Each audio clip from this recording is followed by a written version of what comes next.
ঈমান কাকে বলে, একজন মুসলিমের জীবনে ঈমানের গুরুত্ব এবং ফজিলত কতটুকু রয়েছে। আল্লাহ যদি চায় আমরা ঈমান বিষয়ে ধারাবাহিকভাবে কয়েক জুমা আলোচনা করবে ইনশাআল্লাহ। বিশেষ করে আজকে আমরা জানবো যে ঈমান কাকে বলে, ঈমানের পরিচয় এবং ঈমানের গুরুত্ব ফজিলত। এর পরবর্তীতে হয়তো আমরা আলোচনা করব ঈমান সম্পর্কে বিভিন্ন ফিরকা বা দল যে আবির্ভাব হয়েছে, কিভাবে তাদের উত্থান হয়েছে এবং ইসলাম এই সম্পর্কে কি বলে। এরপরে আমরা আলোচনা করব যে ঈমান আসলেই মানুষের অন্তরের মধ্যে একই অবস্থায় থাকে নাকি এটা বাড়ে এবং কমে। যদি ঈমান বাড়ে এবং কমে তাহলে ঈমানের দাবি কি। এরপরের জুমায় আমরা আলোচনা করব ইনশাআল্লাহ যে ঈমান কি কি কারণে বাড়ে এবং কি কি কারণে কমে যায়। এবং সর্বশেষে আমরা আলোচনা করব যে ঈমান কি কি কাজ করলে মানুষের ঈমান নষ্ট হয়ে যায়, ভেঙে যায়। অর্থাৎ সে দেখতে মুসলিম, ইবাদত করে, সালাত পড়ে, এরপরেও সে কিছু কাজ করলে ইসলাম থেকে, ঈমান থেকে খারিজ হয়ে যায়। এই বিষয়গুলো আমরা সংক্ষিপ্তভাবে ধারাবাহিকভাবে বিভিন্ন জুমায় আলোচনা করবে ইনশাআল্লাহ। তবে আজকে আমরা আলোচনা করব যে একজন মুসলিমের জীবনের সবচেয়ে মূল্যবান, সবচেয়ে দামি, সবচেয়ে গুরুত্বপূর্ণ যেটা অমূল্য সম্পদ, সেটা হচ্ছে ঈমান, যেটা হচ্ছে কুফরের বিপরীত। একজন মানুষের অন্তরে যখন ঈমান থাকবে, ঈমানের আলো থাকবে, ঈমানের জ্যোতি থাকবে, তখন এমনিতেই তার থেকে কুফর বা ইসলাম বিরোধী কাজ এবং কর্ম আল্লাহ সরিয়ে দিবে বলে আলহামদুলিল্লাহ। আমরা শুরুতেই জেনে নেই যে ঈমানের পরিচয়, ঈমান কাকে বলে। মূলত ঈমান শব্দটা আমিন বা ইয়ামিনু শব্দ থেকে এসেছে, যার আবিধানিক অর্থ হচ্ছে স্বীকৃতি দেওয়া, নিশ্চিন্তে বিশ্বাস, দ্বিধাহীন চিত্তে বিশ্বাস অথবা বশ্যতা স্বীকার করা, নিজের চাওয়া পাওয়াকে আল্লাহর সামনে সঁপে দেওয়া। আর যে ব্যক্তি ঈমান আনে তাকে বলা হয় ঈমানদার, অর্থাৎ মুমিন। আমরা আজ থেকে 4 মাস আগে মুমিন ব্যক্তি কাকে বলে এবং তার বৈশিষ্ট্য নিয়ে আলোচনা করেছিলাম। সেই আলোচনার সাথে আজকের আলোচনার কিছুটা মিল থাকবে, কারণ সারি দৃষ্টিকোণ থেকে মূলত ঈমান এবং মুমিন দুইটা পাশাপাশি শব্দ। কোনো কোনো সময় দুইটা সমর্থক হয়, আবার কোনো কোনো সময় দুইটা ভিন্ন হয়। তবে আমরা প্রাথমিকভাবে এটা বলতে পারি যে একজন মুমিনই হচ্ছে একজন ঈমানদার, অর্থাৎ যার মধ্যে প্রকৃত ঈমান রয়েছে, যে প্রকৃতপক্ষে ঈমানের যে 6টি বিষয় রয়েছে এগুলোর প্রতি বিশ্বাস স্থাপন করে এবং ঈমান ভঙ্গের যে 10টা বড় বড় কারণ আছে এই কারণগুলো থেকে যে নিজেকে হেফাজত করে, সেই হচ্ছে ঈমানদার বা মুমিন। বিশেষ করে ঈমানের সংজ্ঞা দিতে যে ইমাম তাইমিয়া রাহিমাহুল্লাহ সহ মুহাদ্দিসগণ বলছেন যে ঈমান হচ্ছে ওই জিনিস, যে জিনিস যখন মানুষ কোনো কাজ করে, কোনো আমল করে, আল ঈমানু বিল কওলি বিল লিসান, ঈমানের মৌলিক শর্ত হচ্ছে প্রথমে জিহ্বা দিয়ে এই জিনিসটাকে স্বীকৃতি দিতে হবে। এখানে মৌলিকভাবে 3টা বিষয় আসবে। কেউ শব্দ উল্লেখের ক্ষেত্রে আগে পিছে করেছে, তবে 3টা উল্লেখ করার পর ধারাবাহিকতা উল্লেখ করব।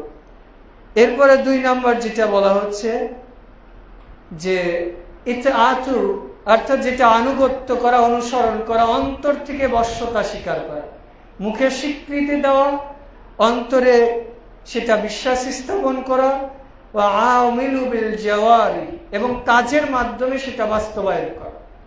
এই 3টা যদি আমরা একসাথে নিয়ে আসি তাহলে ধারাবাহিকভাবে এমন হয় যে প্রথমে অন্তরে বিশ্বাস করা, এরপরে মুখে স্বীকৃতি দেওয়া, সর্বশেষ স্টেপ হচ্ছে আমলে বাস্তবায়ন করা।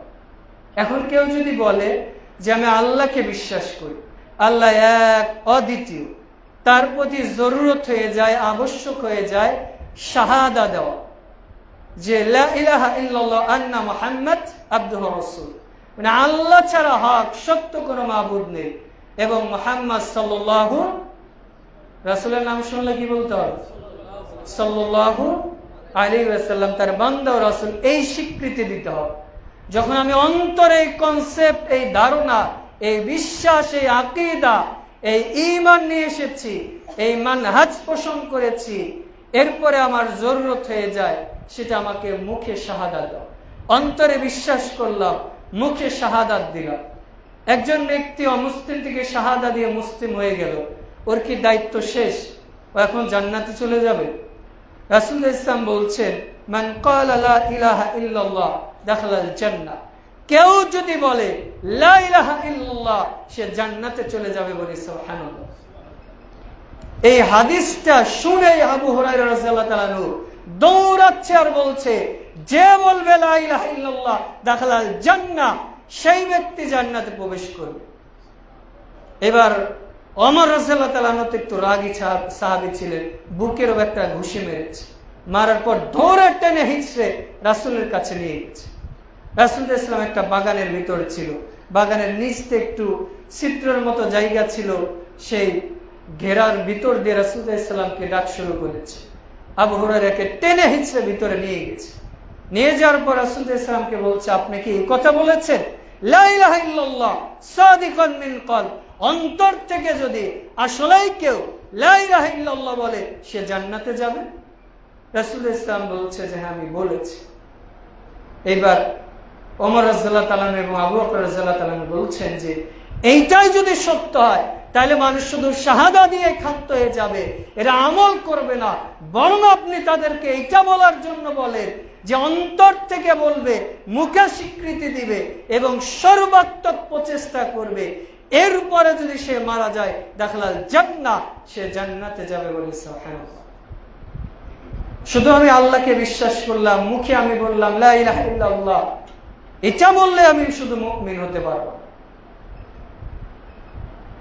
অথচ আল্লাহ রাব্বুল আলামিন পবিত্র কোরআনে 12 নং সূরা ইউসুফে 106 নম্বর আয়াতে বলছে, আমরা তো মনে করি যে পৃথিবীতে 800 কোটি মানুষ আছে, এর মধ্যে আমরা 200 কোটি মুসলিম। এবার আল্লাহ দেখেন কে মুসলিম, কতজন আমরা মুসলিম আছে। আল্লাহ রাব্বুল আলামিন এইটা ঈমানের বাটখারা দিয়ে মানুষকে মাপার মানদণ্ড দিয়েছে। আল্লাহ কষ্টি পাথর দিয়েছে, যে কষ্টি পাথর দিয়ে যেরকম আমরা স্বর্ণ যাচাই বাছাই করতে পারি যে কোনটা ফেক আর কোনটা আসলে সঠিক, বা কোনটা ভালো স্বর্ণ, আসলে কার ঈমান আছে, কতজন আমরা ঈমান, কতজন আল্লাহর কাজ করা ঈমানদার হিসাবে দাঁড়াতে পারবো। আল্লাহ এইটা বলছেন সূরা ইউসুফের 106 নম্বর আয়াত, ওয়ামা ইউমিনু বিল্লাহ আকতারুহুম বিল্লাহ। আল্লাহ বলছেন ওয়ামা ইউমিনু, তোমরা ঈমান এনেছো, আকতারুহুম বিল্লাহ, অধিকাংশ মানুষই তোমরা আল্লাহর প্রতি ঈমান এনেছো, ইল্লাহুম মুশরিকুন, এর পরেও তোমরা মুশরিক। আবার শুন, আল্লাহ বলছে ওয়ামা ইউমিনু আকতারুহুম বিল্লাহ, দুনিয়ার অধিকাংশ মানুষই কার উপর ঈমান এনেছে? ভালো করে বুঝবেন, দুনিয়ার অধিকাংশ মানুষ কার উপর ঈমান এনেছে? নাকি নাস্তিক হয়ে গেছে? পৃথিবীতে তো হয়তো 100 কোটি নাস্তিক আছে, তার মানে এখনো 700 কোটি মানুষ আছে যারা বিভিন্ন ধর্মে বিশ্বাস করে। এরপরে আল্লাহ বলছেন ইল্লা ওয়া হুম মুশরিকুন, ঈমান এনেছে তাতে কি হয়েছে? ওরা তো মুশরিক। আমি আপনি তো দেখতে পাচ্ছি যে বাংলাদেশে 3.5 লক্ষের উপরে মসজিদ আছে, বাংলাদেশে কোটি কোটি আলেম ওলামা আছে, হাজার হাজার লক্ষ লক্ষ মাদ্রাসা আছে। বাংলাদেশে 18 কোটি মানুষের মধ্যে 15 কোটি প্লাস মুসলিম। আমরা তো যেখানে তাকাই, ডানে বামে সামনে পেছনে সব জায়গায় মুসলিম দেখি, কিন্তু আল্লাহর এই আয়াত অনুযায়ী ওদের চেহারা সুরত মুসলমানের মতো হলেও আসলে আমরা মুসলিমের মানদণ্ডে পড়ি না। দেখেন এখানে মৌলিকভাবে 2টা বিষয় খেয়াল করি। একটা, প্রথমে আল্লাহ বলল অধিকাংশ মানুষ কার উপর ঈমান আনবে? আল্লাহ। আচ্ছা, পৃথিবীতে 800 কোটি মানুষ আছে, কত কোটি? এর মধ্যে 100 কোটি নাস্তিক বাদ দিলে বাকি কত থাকে? 700। এই যে 700 কোটি মানুষ, মুসলিমরা আমরা কয়জন রব বা মাবুদকে মানি? কয়জন? আমরা কয়জন মাবুদকে মানি? একজন। খ্রিস্টানেরা তিনজনকে মানে, ইহুদিরা দুইজনকে মানে, অর্থাৎ উজাইর ইবনুল্লাহ, উজাইর আল্লাহর ছেলে বলে। আর খ্রিস্টানেরা বলে যে আল্লাহ রাব্বুল আলামিন ঈসা ইবনে মারিয়াম তার স্ত্রী, ঈসা আলাইহিস সালাম তার সন্তান, মানে তিনজনকে মানে। এই যে ইহুদিরা দুইজনকে মানলো, খ্রিস্টানরা তিনজনকে মানলো। অথবা আপনি যদি ভারতের সিং বংশ দেখেন, তারা অনেকটাই ঈশ্বরবাদী, মানে যদিও তারা এই হাতে তৈরি মূর্তি বিশ্বাস করে না, এরপরেও তারা এক আল্লাহ বিশ্বাস করে। যদিও তাদের মুসলিমদের মানদণ্ডে পড়ে না, কিন্তু পৃথিবীতে 700 কোটি মানুষের তুলনায়, 600 কোটি মানুষের তুলনায় যদি ঈমানের মানদণ্ডে ধরা যায়, মুসলমানদের পরে সিংদের ধরা যায়। যদিও আমরা তাদের হিন্দু বলে জানি, কিন্তু ওরা কিন্তু এই দেবদেবতা, মূর্তি পূজা এগুলাকে বিশ্বাস করে। ওরা এক ভগবানকে বিশ্বাস করে, কিন্তু তাদের সাথে কিছু আকীদা বা কনসেপ্টগত ভিন্নতা আছে, সেটা ভিন্ন কথা। এই যে 700 কোটি মানুষ, এরা দুইজন মাবুদ মানুক, তিনজন মাবুদ, অথবা হিন্দুদের মতো 33 কোটি দেবদেবতা মানুষ, এর মধ্যে একজন আল্লাহ আছে কি না? এই 700 কোটি মানুষ এক আল্লাহ সহ অন্যান্য মাবুদকে বিশ্বাস করে কি করে না? করে। তাহলে আমার আপনার মানদণ্ডে সরাসরি দেখতে পাচ্ছি। ধরেন আমি চশমা ছাড়া কম দেখি, তো এখানে যেটা আছে এটা আমি দেখতে পাবো, হয়তো ওইখানে খাম্বার সাথে কি আছে এটা একটু দেখতে আমার কষ্ট হবে। তার মানে আমি যদি চশমা খুলেও রাখি, কথার কথা, তাহলে চশমাহীন মানুষ, মূর্খ মানুষও দেখতে পাচ্ছে যে এই যে পৃথিবীতে 800 কোটি মানুষের মধ্যে 200 কোটি মুসলিম, 100 কোটি নাস্তিক, এরা বাদ দিয়ে বাকি 500 কোটি মানুষ কয়জন মাবুদকে বিশ্বাস করে? বহু মাবুদ। তার মানে আমাদের মানদণ্ডে কয়জন? 500 কোটি বাদ নাকি এরা রাইট? এরাও বাদ, মানে হিসাবের মধ্যে আসবে। এইবার চশমাটা পড়লাম, পড়ার পরে এইবার, অর্থাৎ চশমা বলতে ঈমানের চশমা বললাম। এতক্ষণ তো মুশরিকদের হিসাব করলাম, নাস্তিকদের হিসাব করে ওদের 600 কোটিকে আউট করে দিয়েছে। এবার আসলাম আমরা 200 কোটি। এইবার 200 কোটি মানুষের মধ্যে থেকে আসলে হিসাব হবে আমরা কয়জন মুসলিম। সহিহ মুসলিম 4742 নম্বর হাদিস, রাসূল ইসলাম বলছেন, আদম আলাইহিস সালাম কে আল্লাহ রাব্বুল আলামিন ডেকে বলল, আদম, তুমি তোমার সন্তানদেরকে জান্নাত এবং জাহান্নামে 2 দলকে আলাদা করো। আদম আলাইহিস সালাম বলছেন, কয়জনকে আলাদা করো? আল্লাহ বলছে 1999 জনকে জাহান্নামের জন্য বের করা। বলি না, কতজনকে? 999 জন। তো ধরেন এখানে আমরা মানুষ হয়তো জুমার দিন 300-350 জন মুসলমান, তো আমি যদি বলি যে একজন বাদ দিয়ে সবাইকে মেরে ফেলবো, তাহলে আমার আপনার অবস্থা কেমন হবে? এইবার রাসূল ইসলাম বলছেন যে আদম আলাইহিস সালামের তো চেহারা বিভৎস হয়ে গেছে। তিনি বলছেন যে আল্লাহ, তাহলে আমার উম্মতের কি হবে? মানে রাসূল ইসলামের সাহাবীরা জিজ্ঞেস করছেন আমাদের কি হবে? এরপরে বলতে বলতে বলতে বলতে এক পর্যায়ে বলছে যে জান্নাতের 120 কাতার হবে। কত কাতার? এর মধ্যে 80 কাতার হবে। যত উম্মাহ রয়েছে আদম আলাইহিস সালাম থেকে শুরু করে ঈসা আলাইহিস সালাম পর্যন্ত সমস্ত নবী রাসূলের হবে 80 কাতার। 40 কাতার হবে, 40 সব, অর্থাৎ 40 কাতার হবে তাদের উম্মাহ।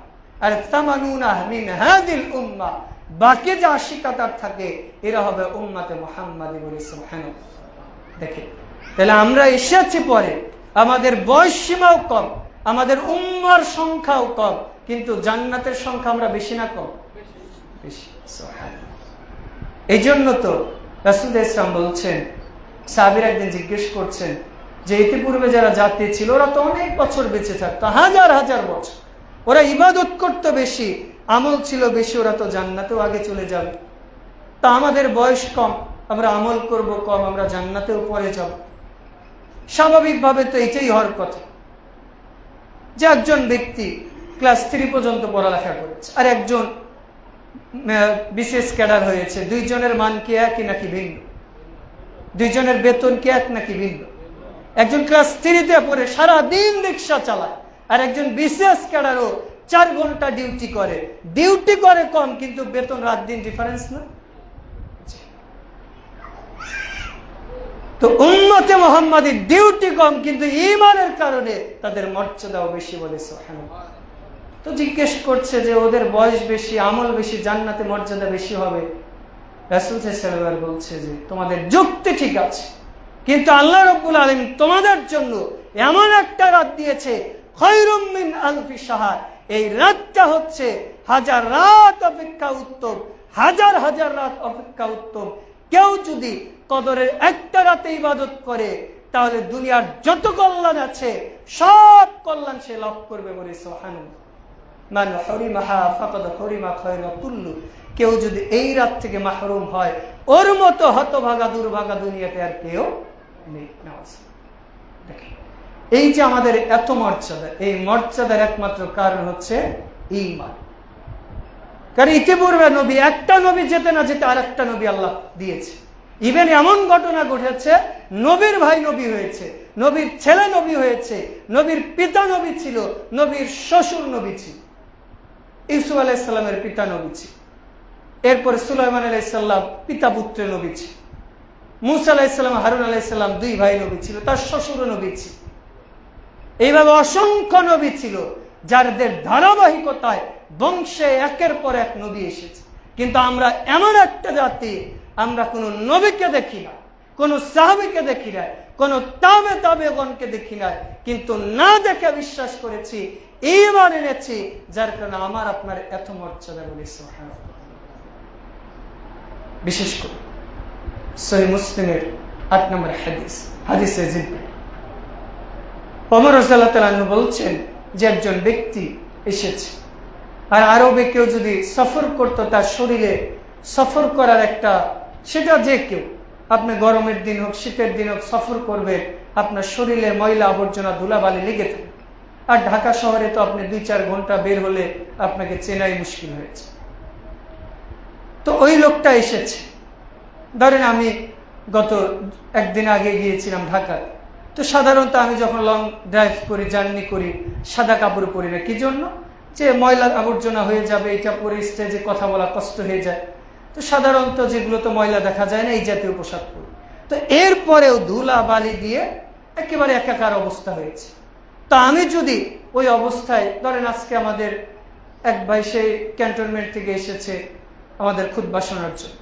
তো উনি এসেছে, ড্রাইভ করে এসেছে, একটু সফরের তো চিহ্ন আছে, কিন্তু আমি এইখানে এসেছে, এইখান থেকে খুতবা দিয়েছে, আমার শরীরে ওরকম কোনো দুর্বলতার ছাপ আছে? তো একই পোশাক উনিও পরে আসতেন, আমিও পরে আসতাম, দুইটার মধ্যে ডিফারেন্ট থাকতো না? অবশ্যই। তো সাহাবীরা বলছে আমরা তাকে চিনিও না, আবার পোশাকেও ময়লা আবর্জনা কিছুও দেখি না, সফরের কোনো চিহ্ন দেখি না। রুকবাতাই হেইলা রুকবাতাই, রাসূল সাল্লাল্লাহু আলাইহি সাল্লামের হাঁটুর সাথে হাঁটু লাগিয়ে রাসূলের কাছে বসলে, হাঁটু গেড়ে বসলে। এরপর রাসূল সাল্লাল্লাহু আলাইহি সাল্লামকে জিজ্ঞেস করছেন আনিল ঈমান, ঈমান কাকে বলে? মৌলিকভাবে এখানে একটা মাসআলা, বিশেষ করে যারা জ্ঞান শিখতে চান, বিশেষ করে এখানে উস্তাদ এবং ছাত্রদের একটা আদাব বা শিষ্টাচার। আমরা অনেক সময় দ্বীনি হালাকায় আসি, দ্বীনি মাজলিসে আসি, এসে ইচ্ছা মতো বসে থাকি, কেউ হেলান দিয়ে বসি, কেউ হাঁটু গেড়ে বসে থাকি, কেউ পাটা এইভাবে রাখি, পা জড়িয়ে রাখি। এটা আসলে সুন্নাহ বিরোধী। ওই যে সিদ্দিক ভাই পা নামিয়ে দিতে হবে, ওইভাবে রাখা জুমার দিন নিষেধ। বিশেষ করে আমরা অনেক সময় জুমার দিন পাটা এইভাবে জড়িয়ে রাখি, এটা হারাম। রাসূল ইসলাম বলছেন তোমরা 3 মাথাওয়ালা হয়ে না। 3 মাথাওয়ালা মানে পা যখন ধরে থাকবেন, পিঠ একটা মাথা, আপনার পা একটা মাথা হবে, আর একটা মাথায় 3টা মাথা হয়ে যাবে, এটা নিষেধ। তো সাহাবী কি করলো? হাঁটুর সাথে হাঁটু লাগিয়ে দিল। ইলম অর্জনের অন্যতম একটা মাধ্যম হচ্ছে ফাঁকা জায়গা বন্ধ করে আসতে, আর একটা হচ্ছে হাঁটু গেড়েই বসতে হবে। হাঁটু গেড়ে মানে নিজে যে আমি কিছুই জানি না বা আমি শিখতে এসেছি, এইটা শিখার। বিশেষ করে দেখবেন হেফজখানার ছাত্ররা ওরা যখন পড়া দিবে, এই যে আমাদের কাউসার যেভাবে বসে আছে, উস্তাদ যেভাবে বসে আছে, এইভাবে, এটা হচ্ছে জ্ঞান অর্জন করা।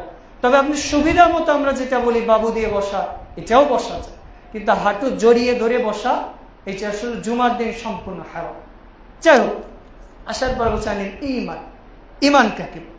এবার তিনি বলছেন তুমিনু বিল্লাহ, আল্লাহর প্রতি বিশ্বাস করো, ও মালাইকা, আল্লাহর ফেরেশতার প্রতি জিজ্ঞাসা, ও কুতুবিহি, আল্লাহর যে আসমানি কিতাব আছে এগুলোর প্রতি বিশ্বাস করো, ও রাসূল, আল্লাহর যে রাসূল সাল্লাল্লাহু আলাইহি ওয়াসাল্লাম রয়েছে, নবী রাসূল রয়েছে, রাসূলদের প্রতি বিশ্বাস করো, ওয়াল ইয়াউমিল আখির, পরকাল দিবসের প্রতি বিশ্বাস করা, তুমিনু বিল কদরি খায়রি শার, এবং তাকদীরের ভালো মন্দের প্রতি বিশ্বাস। এইটা হচ্ছে ঈমান। মৌলিকভাবে এখানে ঈমানের 6টা স্টেপ বা পর্যায় বলেছে। এইটা নিয়ে হয়তো আমরা তৃতীয় জুমায় আলোচনা করব। আজকে শুধু সংক্ষিপ্ত আলোচনা করলাম যে 6টা মৌলিক বিষয় মিলে হচ্ছে ঈমান। তবে আমাদের দেশে এই 6-এর সাথে টেনে আরেকটা জিনিস লাগানো হয়েছে, ওয়াবাতাল মাউত, মৃত্যুর পরবর্তী জীবন নামে আরেকটা অংশ লাগানো হয়েছে।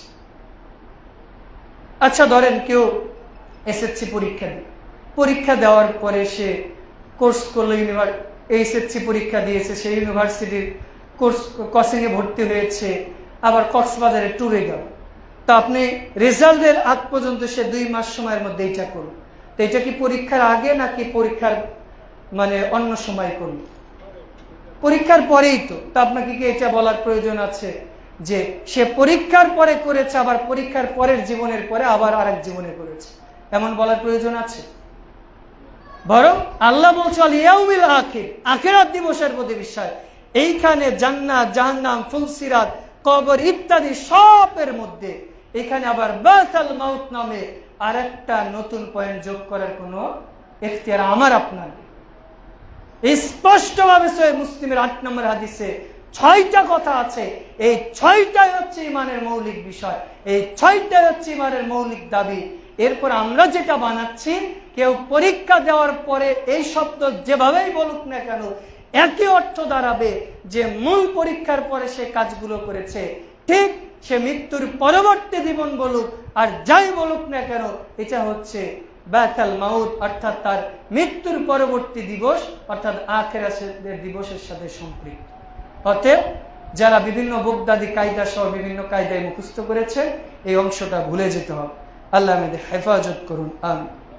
এবার আমরা আসি যে একজন মুসলিমের জীবনে ঈমানের গুরুত্ব কতটুকু। প্রথমত, ঈমান হচ্ছে ইসলামের মূল ভিত্তি। ঈমানের উপরে ইসলাম দ্বন্দ্বায়মান। আমি আপনি যেরকম 2টা পার, একটা পা না থাকলে যেরকম সঠিকভাবে দাঁড়িয়ে থাকতে পারি না, এই যে লেকচার ডাইসটা যেরকম এর 4টা পা আছে, এইটা ছাড়া যেরকম সঠিকভাবে দাঁড়িয়ে থাকা এটা আসলে সম্ভব নয়, ঠিক ইসলামেরও 5টা স্তম্ভ রয়েছে, রুকন রয়েছে, খুঁটি রয়েছে। তার প্রথম যেটা সেটা হচ্ছে ঈমান, অর্থাৎ আল্লাহর প্রতি বিশ্বাস, রাসূলের প্রতি বিশ্বাস, ঈমান স্থাপন করা। এরপরে ঈমানের দ্বিতীয় যেটা গুরুত্ব, যদি কেউ ঈমান গ্রহণ না করে তাহলে তার আমল আল্লাহর কাছে গ্রহণযোগ্য হবে। সূরা মাইদা 5 নম্বর সূরা 5 নম্বর আয়াতে আল্লাহ বলছেন, ওয়ামা ইউমিনু আকতারুহুম বিল্লাহ। আল্লাহ বলছেন যে দুনিয়া, সূরা ইউসুফের 106 নম্বর আয়াত যেটা বললাম, দুনিয়ার অধিকাংশ মানুষ ঈমান আনার পরে কি বলেছিল আল্লাহ? মুমিন না মুশরিক?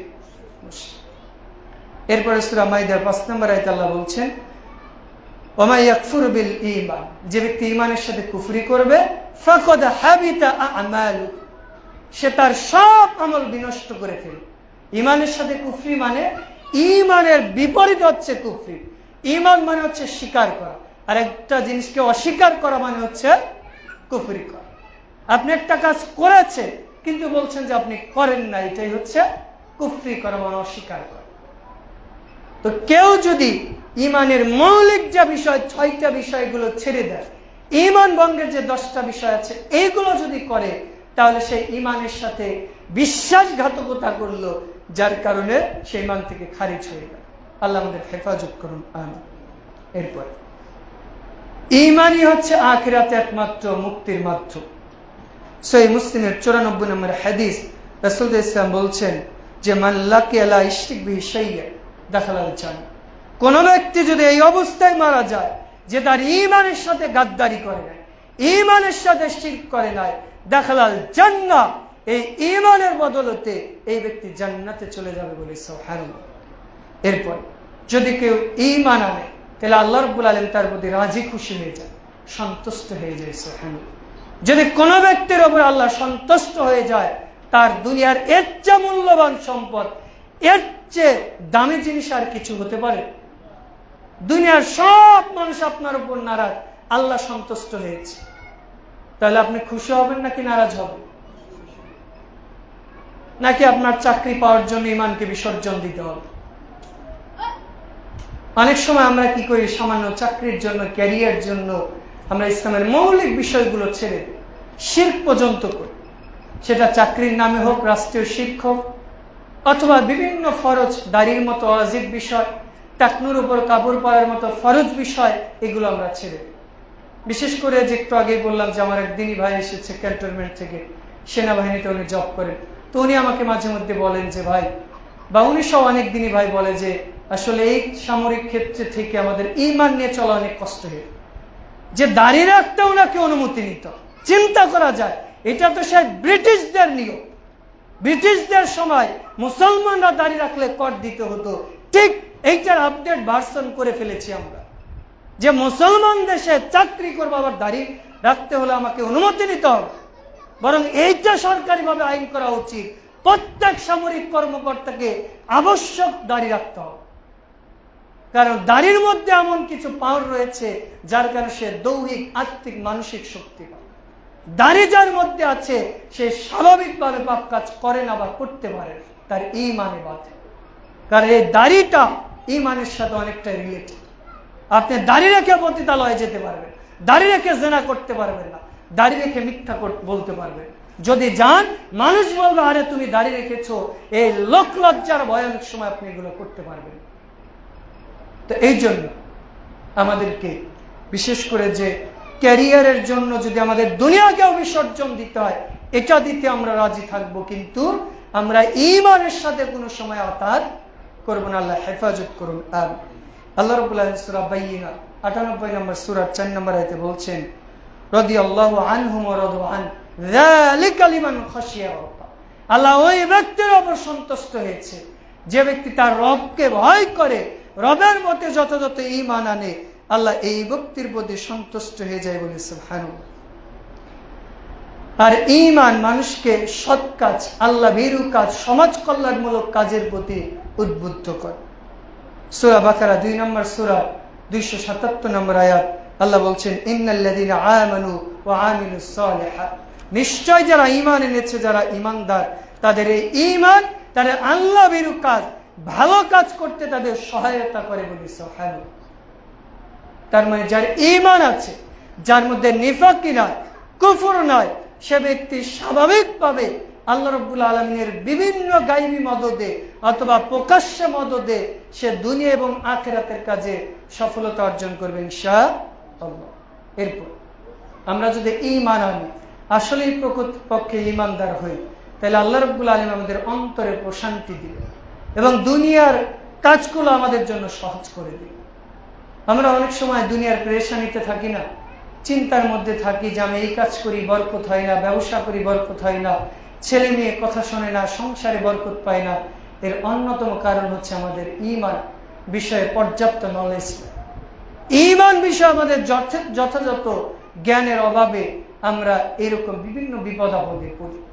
অনেক সময়, বিশেষ করে এর আগে ২ মাস আগে একবার আমরা আলোচনা করেছিলাম ব্ল্যাক ম্যাজিক সম্পর্কে।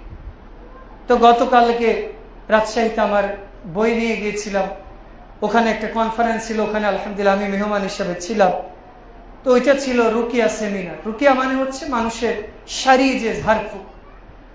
তো আপনি অসুস্থ হয়েছে, আমি ঝাড়ফুঁক করলাম, কিন্তু আপনার যে কনসেপ্ট এমন হয় যে হুজুর ঝাড়ফুঁক দিল, কি এমন বলবে যে কি এমন ফুঁক দিবে আমি সুস্থ হব, কিয়ামত পর্যন্ত আমি কেন, কাবার ইমামও যদি ফু দিতে দিতে তার কণ্ঠনালী শুকিয়ে যায়, আপনার কোনো উপকার হবে। কিন্তু আপনার কনসেপ্ট যদি এই থাকে যে আমি যে আলেমের কাছে যাচ্ছি তিনি সঠিক মানহাজ পোষণ করে কোরআন সুন্নাহ অনুযায়ী ঝাড়ফুঁক দিবে, যদি শুধু বিসমিল্লাহ বলেও ঝাড়ফুঁক দেয়, ঈমানের কারণে আল্লাহ আপনাকে সুস্থ করে দেবে ইনশাআল্লাহ। তার বাস্তব দৃষ্টান্ত হচ্ছে ক্যামব্রিজ ইউনিভার্সিটি থেকে একটা গবেষণায় দেখা গেছে যে তারা এইটা গবেষণা করার জন্য একটা বদ্ধ ঘরের মধ্যে ২ জন ব্যক্তিকে রেখেছে। তারা ফাঁসির আসামি। তো একজনকে বলছে যে তোমাকে সাপের দংশনে হত্যা করা হবে। তো ওকে কি করেছে, সাপে কামড় না দিয়ে ওকে হয়তো ধারালো বা কোনো একটা জিনিস দিয়ে এরকম 2টা আঘাত করেছে। ওর কনসেপ্টটা হয়ে গেছে যে সাপ আমাকে আঘাত করে। পরবর্তীতে দেখা গেল ওর শরীরের মধ্যে এমন বিষক্রিয়া দেখা গেছে যে সাপ যেমন দংশন করলে যেমন হয় ঠিক ওরকম বিষক্রিয়া কাজ করে। কারণ মানুষ যখন ডাক্তারের কাছে যায় তখন গেলেই সুস্থ হয়ে যায়, কারণ তার ধারণা যে ডাক্তারের কাছে গেলে সঠিক ট্রিটমেন্ট দিবে, এর কারণে সে ভালো ডাক্তারের কাছে গেলে অনেক সময় গেলেই দেখবেন অর্ধেক সুস্থ হয়েছে। অনেক সময় দেখবেন যে আপনার স্ত্রী অসুস্থ, কোনো ডাক্তারে কাজ করছে না, আপনি গিয়েছেন, আপনাকে দেখে সুস্থ হয়ে গেছে। আপনি চিন্তা করছেন আমি ঢাকায় কাজ করি, আমার বাড়ি সিরাজগঞ্জ, এত কষ্ট করে গেলাম, আমার স্ত্রীকে আমার সাথে নাটক করলো নাকি? না, ওটা হচ্ছে আত্মিক বিশ্বাস, আপনাকে দেখে একটা প্রশান্তি পেয়েছে। পরবর্তীতে তারা আবার একজন ব্যক্তিকে ঘরের মধ্যে রাখলো, রাখার পরে বলছে যে তোমাকে আমরা এমনি কোনো একটা জিনিস দিয়ে আঘাত করব। এরপর ওকে সাপ দিয়ে আঘাত করা হয়েছে, কিন্তু সাপের বিষক্রিয়া তেমন তার শরীরে কাজ করে। এটা আমার কথা। যারা কোরআনকে বিশ্বাস করেন না, যারা ডাক্তারদের কথা বিশ্বাস করেন, বিজ্ঞানীদের কথা বিশ্বাস করেন, তাদের ক্যামব্রিজ ইউনিভার্সিটির এটা গবেষণা। আরো একটা তাদের গবেষণায় প্রমাণ পেয়েছে যে একজন বিজ্ঞানী প্রায় 10 বছর ব্যাপী 10,000 তিনি ছবি তুলেছে। সেই ছবিটা হচ্ছে এমন যে তিনি পানি নিয়েছে কাঁচের গ্লাসের মধ্যে, নেওয়ার পর তার সামনে কোরআনের আয়াত সহ ভালো ভালো পজিটিভ কথা বলেছে। এরপরে তিনি সেই পানির ছবি উঠিয়েছে, উঠানোর পর দেখছে সেখানে কিছু পজিটিভ সিম্বল দেখা যায়, সেখানে ভালো কিছু দেখা যায়। আর ওই পানির সামনে ফাহেসা কথা, খারাপ কিছু কথা বলেছে, দেখছে বিভৎস ভয়ঙ্কর রূপ ধারণ করেছে। তার মানে এগুলো সায়েন্টিস্ট মানে বৈজ্ঞানিকভাবে প্রমাণিত যে ঝাড়ফুঁক দিয়ে মানুষ সুস্থ হতে পারে। তবে আমাদের সমাজে যে তাবিজ কবজ দেয়, ইত্যাদি দেয়, এগুলো ভাউতাবাজ, এগুলো ঘন্টাবাজ। বরং অসুস্থ হবে, আমাদের কাছে আসবেন, ঝাড়ফুঁক করে দেবে ব্যাস। অথবা যারা সহিমান হাজির আছে, ঝাড়ফুঁক করে দিবে, পানি পরে দিবে, খেজুর পরে দিতে পারে, ব্যাস। এগুলো সুন্নাত। আপনার নিয়ত যদি থাকে, ঈমান ভালো থাকে, আপনি সুস্থ হয়ে যান। এবার রাসূলুল্লাহ সাল্লাল্লাহু আলাইহি ওয়াসাল্লামকে ব্ল্যাক ম্যাজিক করা হয়েছিল, আল্লাহ তাকে সূরা নাস ফালাকের বদৌলতে সুস্থ হয়ে গেছে। যাই হোক, বলছিলাম যেটা, এটার কারণে আল্লাহ আমাদের কি করে অন্তরের প্রশান্তি যায়, যেটা সূরা নাহলের 97 নম্বর আয়াতে বলেছে। এরপর ঈমানের অন্যতম গুরুত্ব হচ্ছে আল্লাহ রাব্বুল আলামিন ঈমানের কারণে আমাদের দুনিয়ার দুঃখ, কষ্ট, হতাশা, এগুলো থেকে আল্লাহ দূর করে। এখন তো আমরা আধুনিক যুগে এসে মানুষের মধ্যে হতাশা বেড়ে গেছে। কেন, আগে আমরা যখন ছোটবেলা দেখেছি যে আমরা চেষ্টা করতাম যে স্কুল কখন ছুটি হবে, স্কুল ছুটি হলে বা স্কুল ফাঁকি দিয়ে মাঠে খেলতে যাব, মাছ ধরতে যাব, ইত্যাদি ইত্যাদি করতাম। আর এখন আমাদের ছেলে মেয়েরা সারা দিন রাত মোবাইল দেখে, ওদের ক্লাসে ধরেই রাখা যায়।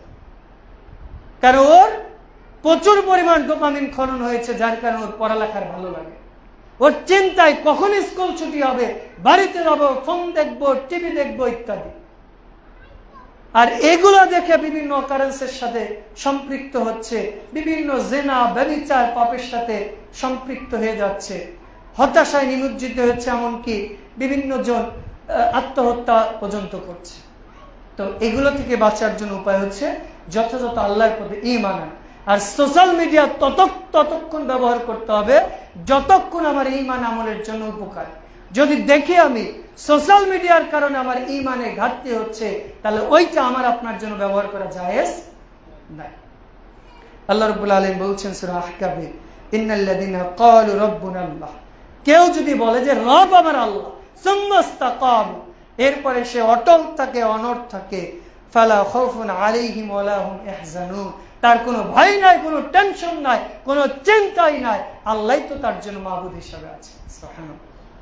এরপর ঈমানের উপর দৃঢ় থাকলে আল্লাহ বিপদ আপদ থেকে হেফাজত করে। সূরা বাকারা 143 নম্বর আয়াতে আল্লাহ বলছেন, কেউ যদি আল্লাহর প্রতি ঈমান আনে, যথাযথ বিশ্বাস করে, আল্লাহ তার বিপদ আপদ থেকে তাকে হেফাজত করেন। সুবহানাল্লাহ। 4 নম্বর যেটা ঈমান, 10 নম্বর যেটা ঈমানের গুরুত্ব, জীবনের সমস্ত সফলতার একমাত্র মানদণ্ড বা চাবিকাঠি হচ্ছে ঈমান। যার ঈমান নাই সে দুনিয়ায় একেবারে ব্যর্থ। আবারও বলি, একজন ডাক্তার রয়েছে, ইঞ্জিনিয়ার রয়েছে, বিসিএস ক্যাডার রয়েছে, পৃথিবীর সবচেয়ে ধনী ইলন মাস্ক হয়েছে, অথবা ডোনাল্ড ট্রাম্প হয়েছে, অথবা সবচেয়ে নামি দামি মানুষ হয়েছে, যাকে বিভিন্নভাবে পুরস্কৃত করা হয়েছে, সারা দুনিয়ার মানুষ যাকে এক নামে চেনে, কিন্তু ওর ঈমান নাই, ওর আমল নাই, ওর যাররা পরিমাণ আল্লাহর কাছে মূল্য কিন্তু একজন ব্যক্তির কোনো কিছুই নাই, ওর ঈমান আছে, ওর দাম সবচেয়ে আল্লাহর কাছে বেশি, যেটা আল্লাহ সূরা মুমিন 23 নম্বর সূরা 2 নম্বর আয়াতে আল্লাহ বলছেন কদ আফলাহাল মুমিন। ওই মুমিন ব্যক্তি, ঈমানদার ব্যক্তি সফলকাম হয়েছে, মানে মরার আগে আল্লাহ আমাকে আপনাকে জান্নাতের সুসংবাদ দিয়েছে। সুবহানাল্লাহ। মৌলিকভাবে এই 10টা পয়েন্ট হচ্ছে ঈমানের গুরুত্ব। এবার আসি আমরা ঈমানের ফজিলত বা মর্যাদা। প্রথমত, যদি কেউ আসলে প্রকৃতপক্ষে ঈমানদার হয়, তার মর্যাদা হচ্ছে জান্নাত। সুবহানাল্লাহ। যেহেতু সময় কম, মূল পয়েন্টগুলো বলতে থাকবো। সহিহ বুখারীর 5827 নম্বর হাদিস, শুরুতে যে হাদিসটা বলেছে মান ক্বালা লা ইলাহা ইল্লাল্লাহ দাখালাল জান্নাহ, যে লা ইলাহা ইল্লাল্লাহ বলবে সাদিকান মিন কলব, অন্তর থেকে দৃঢ়তার সাথে, সে ব্যক্তি দাখালাল জান্নাহ, জান্নাতে চলে যাবে। যদি ঈমান অনুযায়ী আমল করে তাহলে জান্নাতে যাবে। সুবহানাল্লাহ। এরপর ঈমান ছাড়া কোনো আমল আল্লাহর কাছে কবুল হবে না। সূরা মাইদা 5 নম্বর আয়াতে আল্লাহ বলছেন যে কোনো ব্যক্তি যদি ঈমান ছাড়া কোনো আমল করে ফাহুয়া ফিল আখিরাতি মিনাল খাসিরিন, সে দুনিয়াতে তো ক্ষতিগ্রস্ত হবেই হবে, আখিরাতেও ক্ষতিগ্রস্ত হবে। দুনিয়াতে ক্ষতিগ্রস্ত মানে কি? যদি ওর ঈমানের সাথে কুফরি করে, দুনিয়াতে ওর পেরেশানি, হতাশা আল্লাহ কখনো দূর করবেন না।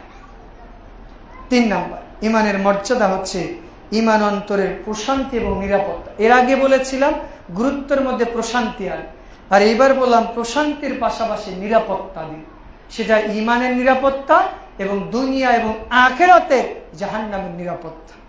যেটা সূরা আনআম 6 নম্বর সূরার 82 নম্বর আয়াতে আল্লাহ বলছেন আল্লাযীনা আমানু ওয়া লাম ইয়ালবিসু ঈমানাহু বিদ্দুলম, ওই ব্যক্তি যে ঈমানের সাথে কুফরিকে সংমিশ্রণ করে না, এই ব্যক্তি আল্লাহ রাব্বুল আলামিনের নিরাপত্তায় থাকবে এবং মুহতাদুন, সে আল্লাহর হেদায়েত প্রাপ্ত বান্দাদের অন্তর্ভুক্ত হয়ে যাবে বলি। সুবহানাল্লাহ। এবং ঈমানের অন্যতম মর্যাদা হচ্ছে ঈমানের কারণে আল্লাহ তার সব পাপ ক্ষমা করে দিবে। সুবহানাল্লাহ। যেটা সূরা তাগাবুন 64 নম্বর সূরা 9 নম্বর আয়াতে আল্লাহ বলছেন ইন্নাল্লাযীনা আমানু ওয়া আমিলুস সালিহাত, নিশ্চয় যারা ঈমান আনে এবং সৎ কাজ করে, ইকাফিরু আনকুম সাইয়্যাতিহি, তাহলে আল্লাহ কি করবে? তার সব পাপ ক্ষমা করে দিবেন। অতঃপর ইদখিলুহুম জান্নাহ, আল্লাহ তাকে জান্নাত দান করবে বলে। সুবহানাল্লাহ। এরপরে 5 নম্বর যেটা মর্যাদা, ঈমান হচ্ছে সর্বোত্তম সম্পদ।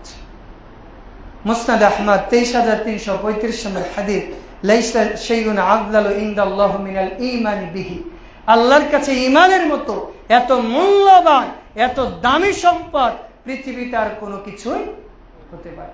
আমার আপনার কাছে হয়তো সোনা দানা, হীরা জহরত এটা হতে পারে, কিন্তু আল্লাহর কাছে ঈমানের মতো এত মূল্যবান সম্পদ অন্য কিছু না। তার বাস্তব দৃষ্টান্ত বনী ইসরায়েলের 2 জন ব্যক্তি। এক ব্যক্তি আর এক ব্যক্তির কাছে জমি বিক্রি করেছে। তো জমি ক্রেতা ব্যক্তি জমি হাল চাষ করতে যে একটা স্বর্ণের কলস পেয়েছে। কিসের কলস? ভুল শুনেছেন, স্বর্ণের কলস। এইবার এই লোক কলসটা রিটার্ন নিয়ে এসে বলছে যে ভাই এটা আপনার, আপনি ফেরত নেন। এবার ওই লোক বলছে আরে ভাই আমি জমিও বিক্রি করেছি, যা ছিল সব বিক্রি করে দিয়েছে, এইটা আমি নিব না। সুবহানাল্লাহ। এইবার 2 জনই রাসূলের কাছে চলে এসে একটু রাতের বেলা ঘুমানোর আগে এই কথাটা চিন্তা করে যে জমি বিক্রেতা জমির মধ্যে একটা সোনার কলস ছিল, ওইটা দিয়ে দিয়েছে, ক্রেতা এসেছে ফেরত দেওয়ার জন্য। 2 জনই রাসূলের কাছে নালিশ দিচ্ছে যে আমি ওর কাছে কলস বিক্রি করেছি, আমি এটা নিব না। ওইবার ক্রেতা বলছে আমি শুধু জমি কিনেছি, আমি তো স্বর্ণের কলস কিনিনি, আমি স্বর্ণের কলস নিব না। চিন্তা করা যায় ঈমান কাকে বলে? কোটি কোটি টাকার সম্পদ, আর আমি আপনি তো 20 টাকা 30 টাকা ভাড়ার জন্য মানুষকে মেরে ফেলি। বিশেষ করে ব্রাহ্মণবাড়িয়ার কেউ হলে মন খারাপ করবেন না।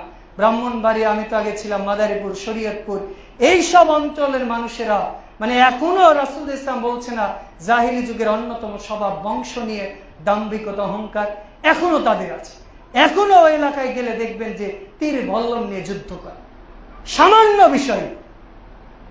এমনকি এই তো গত 3-4 দিন আগের ঘটনা, ব্রাহ্মণবাড়িয়াতে নিজের মাকে লাশ দাফন করা নিয়ে মারামারি লেগে 100-র অধিক আহত হয়েছে, একজন মারা গেছে। মানে কোন কবরে দাফন করবে এটা নিয়ে ভাই ভাই মারা। চিন্তা করা যায় মানুষ কতটা জাহিল হতে পারে? কবর যদি কাবা ঘরের মধ্যে দেয়, এরপর ওর কোনো উপকার আছে? উপকার আছে?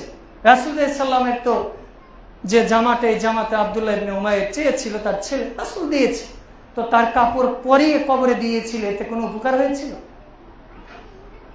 তো আমরা দেখেন কতটা নিচে নেমে গেছি।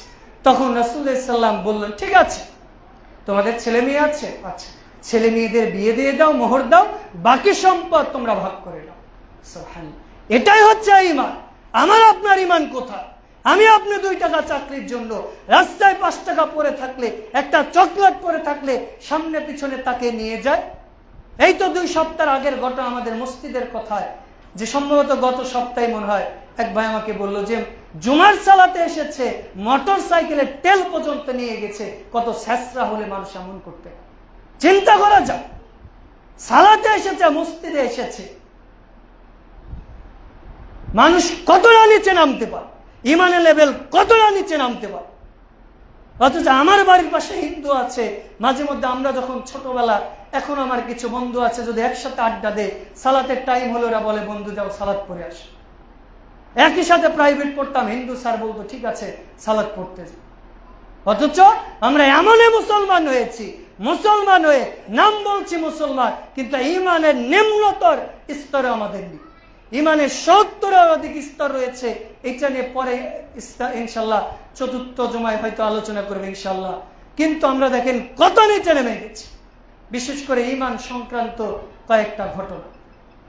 আমরা জানি ইসলামের ইতিহাসে প্রথম যে শহীদ হয়েছিল মহিলা সাহাবী সুমাইয়া আহলে ইয়াসির, তার লজ্জাস্থানে খঞ্জর দিয়ে আঘাত করা হয়েছে, ফিমকি দিয়ে রক্ত বের হয়েছে। রাসূল ইসলাম কিছুই বলতে পারছে না।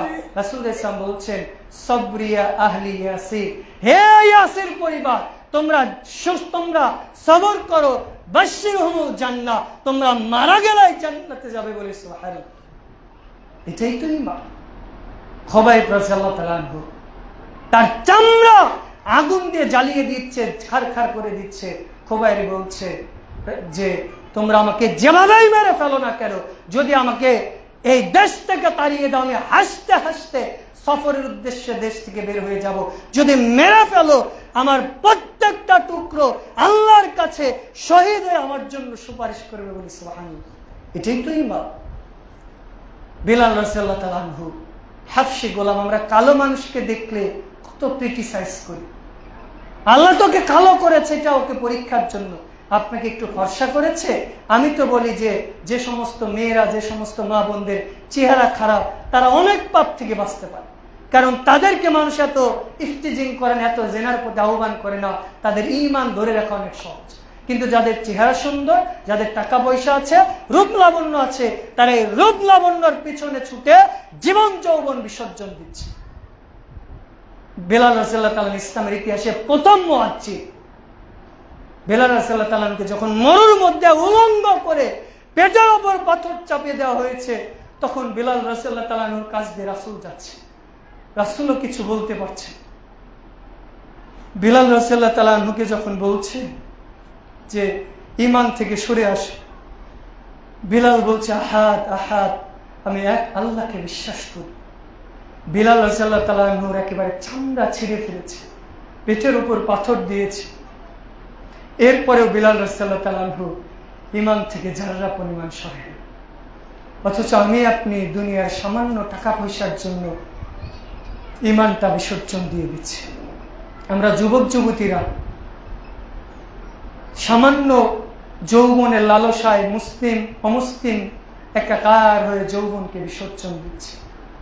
অথচ ইউসুফ রাদিয়াল্লাহু তাআলা আনহু, যাকে আল্লাহ সারা পৃথিবীর অর্ধেক সৌন্দর্য দিয়েছিল, তাকে যখন জুলাইখা ঘরের 8টা দরজা বন্ধ করে দিয়ে বলছে হাই তালাক, ইউসুফ আলাইহিস সালাম বলেছিলেন আনা আখাফুল্লাহ রাব্বুল আলামিন, সারা জাহানের রব আল্লাহকে ভয় করি বলে দৌড় মেরেছে। আল্লাহ রাব্বুল আলামিনের প্রতি ঈমানের কারণে সমস্ত দরজা আল্লাহ খুলে দিয়েছিল। এটাই তো ঈমান। অথচ আমার আপনার ঈমান কোথায় আছে? আহলে সুফার 70 জন, যারা টাকা পয়সা সব ছেড়ে মসজিদে বাড়িঘর সব কোটি কোটি টাকা রেখে মসজিদের মধ্যে থাকতো, খেতে পারলে খেত, না হলে নয়। এই ঈমানের কারণেই তো। মুসআব বিন ওমর রাদিয়াল্লাহু তাআলা আনহু পৃথিবীর ইতিহাসে, ইসলামের ইতিহাস যদি দেখে, সবচেয়ে বিশেষ করে দামি দামি ব্র্যান্ডের জামা কাপড় পরতো। তার একটা পোশাকের দাম ছিল প্রায় 30,000, 10,000, এরকম এক একটা জামা কাপড়, এত দামি জামা কাপড় পরতে সে জর্ডান, বাহরাইন থেকে নিয়ে আসতো। এই যুবককে যখন রাসূল ইসলামের দাওয়াত দিয়েছে, তাকে এক কাপড়ে বাড়ি থেকে বের করে দিয়েছে। তার মা বলছে যে মুসআব তার মাকে অনেক ভালোবাসছে, বলছে মুসআব তুমি এক ইসলাম গ্রহণ করেছো? জি। তো তুমি যদি ইসলাম ত্যাগ না করো আমি না খেয়ে মারা যাবো। মুসআব বলছে মা আমি তোমাকে অনেক ভালোবাসি, কিন্তু আমি যখন ইসলাম গ্রহণ করেছি এখন আমার কাছে আল্লাহ এবং মুহাম্মাদের চেয়ে তোমার ভালোবাসা কোনো অঙ্কেই বেশি নয়, তুমি না খেয়ে মারা যাও, এরপর আমি ইসলাম থেকে ফিরে আসবো। তাকে বাড়ি থেকে বের করে দিয়েছে। মুসআব রাদিয়াল্লাহু তাআলা আনহুকে যখন রাসূল ইসলাম কবরস্থ করবে, রাসূল সাল্লাল্লাহু আলাইহি ওয়াসাল্লাম মুসআব রাদিয়াল্লাহু তাআলা আনহুকে কবরটিতে যে কাফনের কাপড় দিচ্ছে, এমন কাপড় যে কাপড় দিয়ে পা ঢাকলে মাথা ঢাকে না, মাথা ঢাকলে পা ঢাকে না। রাসূল সাল্লাল্লাহু মুসআবের দিকে তাকাচ্ছে, কান্না বিজড়িত কণ্ঠে বলছে আরবের যুবকেরা দেখো, এই যে মুসআবকে সবচেয়ে আরবের সুন্দর চৌকস যুবককে, সবচেয়ে ধনী বংশের যুবককে নিয়ে এসেছিলাম, আর আজকে দেখো মুসআব একেবারে মলিন চেহারা নিয়ে কবরে যাচ্ছে, অথচ তার কাফনের কাপড় হচ্ছে। সুবহানাল্লাহ। এরাই তো ঈমানদার, এদের থেকে তো আমাদের ঈমানের শিক্ষা নিতে হবে। অথচ আমরা ঈমানের জন্য দুনিয়াকে বিসর্জন দিচ্ছি। যেহেতু খুতবার শেষ দিকে পয়েন্টগুলো বলে শেষ করে দেব ইনশাআল্লাহ। বিশেষ করে আমরা যারা ঈমান আনবো, ঈমান আনলেই আল্লাহ রাব্বুল আলামিনের পক্ষ থেকে সাহায্য আসবে। 7 নম্বর পয়েন্ট, যারা ঈমান আনবে তারা আল্লাহর প্রিয় পাত্র বা প্রিয় বান্দা হয়। সূরা আল ইমরান 3 নম্বর সূরার ৭৬ নম্বর আয়াত আল্লাহ বলছেন ইন্নাল্লাহা ইউহিব্বুল মুমিন, নিশ্চয় আল্লাহ রাব্বুল আলামিন যারা মুমিন রয়েছে তাদেরকে ভালোবাসে। 8 নম্বর, ঈমানের কারণে আল্লাহ দুনিয়া এবং আখিরাতে মর্যাদা বাড়িয়ে দেন। সহিহ মুসলিমের 817 নম্বর হাদিস ইন্নাল্লাহা ইয়ারফাউ বিহাদাল কিতাব আকওয়ামা ওয়া ইয়াদাউ বিহিল আখিরিন, নিশ্চয় আল্লাহ রাব্বুল আলামিন এই ঈমানের কারণে কোন জাতির মর্যাদা বাড়িয়ে দেন, কোন জাতিকে অপমানিত লাঞ্ছিত করেন। সর্বশেষ যেটা ঈমানের মর্যাদা, সেটা হচ্ছে ঈমানদার ব্যক্তিকে আল্লাহ দুনিয়া এবং আখিরাত উভয় জগতে সম্মানিত বা মর্যাদাবান করে বলে সুবহানাল্লাহ। বিশেষ করে দেখবেন সমাজে যারা ঈমানদার, যারা মুমিন, সেটা মসজিদের মুয়াজ্জিন হোক অথবা মসজিদের ইমাম হোক অথবা এলাকার গণ্যমান্য দরিদ্র মানুষ হোক, যারা ঈমান আনে, ঈমানদার ব্যক্তি, এই সমস্ত মানুষের মর্যাদা আল্লাহ সবচেয়ে বেশি দিয়েছে। হয়তো মেম্বার, চেয়ারম্যান, দেশের প্রধানমন্ত্রী, এদেরকে মানুষ সাময়িক সময় সম্মান করে, মর্যাদা শেষ, তার ট্রাম শেষ, তাকে কেউ দেখলেও আর সালাম হবে। কিন্তু যাদের আসলে ঈমান আছে, আল্লাহ রাব্বুল আলামিন তাদের দুনিয়া আখিরাতে সম্মান বাড়িয়ে দেয় বলে সুবহানাল্লাহ। তাই আসুন আমরা দুনিয়াতে টাকা পয়সাওয়ালা না হয়ে আসলেই অন্তরের ধনী হই। রাসূল ইসলাম বলছেন ওই ব্যক্তি সবচেয়ে বড় ধনী যে ব্যক্তি ঈমানদার হয়েছে। রাসূল ইসলাম বলছেন ওই ব্যক্তি প্রকৃত ঈমান যে রাযিতু বিল্লাহি রাব্বা, আল্লাহকে রব হিসাবে পেয়ে খুশি হয়েছে, অবিল ইসলামে দীনা, ইসলামকে দ্বীন হিসাবে পেয়ে খুশি হয়েছে, অবি মুহাম্মদ নবিয়িনা, এবং রাসূল ইসলামকে নবী হিসাবে, রাসূল হিসাবে পেয়ে সন্তুষ্ট হয়েছে। এই ব্যক্তি ঈমানের পরিপূর্ণ স্বাদ পেয়েছে বলে সুবহানাল্লাহ। তাই আসুন আমরা যেহেতু ঈমানদার মুমিন হিসাবে দাবি করি, তাই এই জন্য আমরা বিশেষ করে আজকে ঈমানের মৌলিক যে বিষয় আজকে জানলাম, ঈমানের গুরুত্ব, ফজিলত এবং ঈমান সংশ্লিষ্ট কিছু ঘটনা জানলাম। জানার পাশাপাশি আল্লাহ আমাদের মেনে চলার তৌফিক দান করুন, আমিন। আল্লাহ আমরা এখানে যারা উপস্থিত হয়েছি, আপনি আমাদের প্রত্যেককে কবুল করে নিন, আমিন। আল্লাহ আপনি আমাদের প্রত্যেককে ঈমানদার মুমিন হিসাবে কবুল করে নিন, আমিন। খুতবার শেষ দিকে বিশেষ করে দোয়া কবুলের সময় আপনাদের কাছে দোয়া কামনা করছি এবং আপনাদের জন্য একটা সুসংবাদ। বিশেষ করে আপনারা হয়তো অনেকেই জানেন যে আমি 1-1.5 মাস থেকে মসজিদে আছি, কারণ আমার ফ্যামিলি, আমার ছেলে হয়েছে, আপনারা হয়তো অনেকেই জানেন, 1 মাস হয়েছে। দোয়া করুন আল্লাহ দিনের জন্য কবুল করেন, আমিন। তো আমি প্রায় 3-4 মাস থেকে প্রায় এখন 3টা বইয়ের কাজ করছি, তার মধ্যে একটা বইয়ের কাজ 4 মাস থেকে শুরু করেছিলাম। তো আলহামদুলিল্লাহ, আল্লাহর শুকরিয়া, গতকালকে আনুষ্ঠানিকভাবে সেই বইটা বের হয়েছে, আলহামদুলিল্লাহ। আর একটা সুসংবাদ যে এই বইটার পুরোটাই শুধু ভূমিকা বা প্রাথমিক কিছু লিখেছিলাম বাসাতে, পুরোটাই এই মসজিদে বসেই লিখেছে, আলহামদুলিল্লাহ। এই বইটার যদিও পৃষ্ঠা সংখ্যা মাত্র 48, কিন্তু কত রাত যে জেগেছি, বিশেষ করে মসজিদে যারা আছে তারা জানবে, এবং কত এছাড়া অনেকে আছে যারা এই বইটার জন্য কষ্ট করেছে। কারণ আমি আছি ঢাকাতে, এই বইটা সে রাজশাহী থেকে তাদের দিয়ে কাজ করানো, আবার ঢাকা থেকে যে বের করা, এটা অনেক মূল্যবান বই। আমি মনে করি যে আমার জীবনের সবচেয়ে বড় খিদমত এইটা। কারণ এই বইটা সম্পাদন করেছে বাংলাদেশের প্রখ্যাত একজন আলেম, সেটা শায়েখ ডক্টর মোহাম্মদ সাইফুল্লাহ মাদানী হাফিজাহুল্লাহ। তিনি পুরো বইটা দেখে দিয়েছেন, এমনকি ইনি দোয়াও করেছেন, আলহামদুলিল্লাহ। তো আপনাদের কাছে আহ্বান, এই বইয়ের বিশেষ করে আজকে যে আলোচনা করলাম এটা এই বইয়ের প্রথম দিকে আছে। এরপরে আমরা বিশেষ করে এই বইটা মৌলিকভাবে আমি লিখেছি আল আকিদা তাহাবিয়া, আরবি বই। এটা আমাদের অনুবাদ হয়েছে, আমাদের মসজিদে প্রত্যেকদিন ধারাবাহিকভাবে এশার পরে পাঠ করি। এরপরে সালাসাতুল ঈমান, ঈমানের মৌলিক যে 3টা নীতি আছে, এই কয়টা বইয়ের আলোকে মৌলিকভাবে এই বইটা লেখা, আমার জ্ঞান অনুযায়ী লেখার চেষ্টা করেছি, ভুল ত্রুটির ঊর্ধ্বে কেউ না। এই জন্য আপনাদের প্রতি উদাত্ত আহ্বান। এরপরে হয়তো যে জুমা আমি খুতবা দিব, তখন আমরা আলোচনা করব যে ঈমান সম্পর্কে যে বিভিন্ন দল আছে, ফিরকা আছে, এইগুলো নিয়ে আমরা আলোচনা করবো ইনশাআল্লাহ। তো জুমার খুতবার পরে আমাদের মিনহাজ ভাই ওখানে থাকবে, যারা চান বইগুলো নিজে নিতে পারবেন, এবং যারা দাওয়াতি কাজের জন্য নেবেন তাদেরকে আমরা যতটুকু পারা যায় ছাড় দেওয়া। আরেকটা বিশেষ করে আপনাদের জন্য বলে রাখি যে এই বইটা বের করেছে একটা প্রকাশনী থেকে, এখান থেকে তারা যে লভ্যাংশটা পাবে, এখান থেকে পুরো টাকাটাই আমার আর একটা বই বের হবে, দোয়া সংশ্লিষ্ট ছোট বই, ওই টাকা দিয়ে পুরো বই তারা ফি সাবিলিল্লাহ মানুষকে দিয়ে দেবে ইনশাআল্লাহ। তো এই জন্য আপনারা আপনাদের প্রতি আহ্বান, এবং আমার জন্য দোয়া করবেন, নিজে পড়বেন, এবং ঈমান হচ্ছে আমাদের সবচেয়ে গুরুত্বপূর্ণ বিষয়। এটা নিজে পড়বেন এবং মানুষকে প্রচার এবং প্রসার করার চেষ্টা করবেন। আল্লাহ তৌফিক দান করুন, আমিন। আল্লাহ আমাদের সকলকে কবুল করুন, আমিন। খুতবার শেষ দিকে আর একটা আপনাদের প্রতি আবেদন, আপনারা জানেন যে আমাদের মাদ্রাসার কাজ শুরু হয়ে গেছে, আলহামদুলিল্লাহ। আমাদের মাদ্রাসার যে ঘর, সেই ঘরের কাজটা চলছে। তো এক ভাই দিয়েছে, আল্লাহ তাকে উত্তম জাযা দান করুক। এছাড়া মাটি ফেলা, প্লাস্টার করা, পরবর্তী জানুয়ারিতে আবাসিক করা, আরো বেশ কিছু আমাদের প্ল্যান পরিকল্পনা আছে। আপনাদের প্রতি আহ্বান, প্রথমত আল্লাহর কাছে দোয়া করবেন। শেষটাতে উঠে 2 রাকাত আল্লাহর কাছে সালাত করে দোয়া করতে পারবেন না? পারবেন না? এই মাদ্রাসার জন্য প্লাস খাদেম এবং আমার জন্য একটু খাস করে দোয়া করবে, যেটা আল্লাহ আমাদেরকে কবুল করেন, আমিন। বিশেষ করে এই বইটাতে ইংরেজিতে সহ বাংলাতে এই মাদ্রাসা মসজিদের পরিচয় দিয়েছি, কারণ যখন আমি হয়তো সারা জীবন থাকবো না, কিন্তু এই স্মৃতিটা সারা জীবন থেকে যাবে। তো আল্লাহ যদি কবুল করে, আপনার অর্থ দিয়ে, শ্রম দিয়ে সার্বিকভাবে এই প্রতিষ্ঠানকে সহযোগিতা করবেন, আল্লাহ কবুল করুন, আমিন। আল্লাহ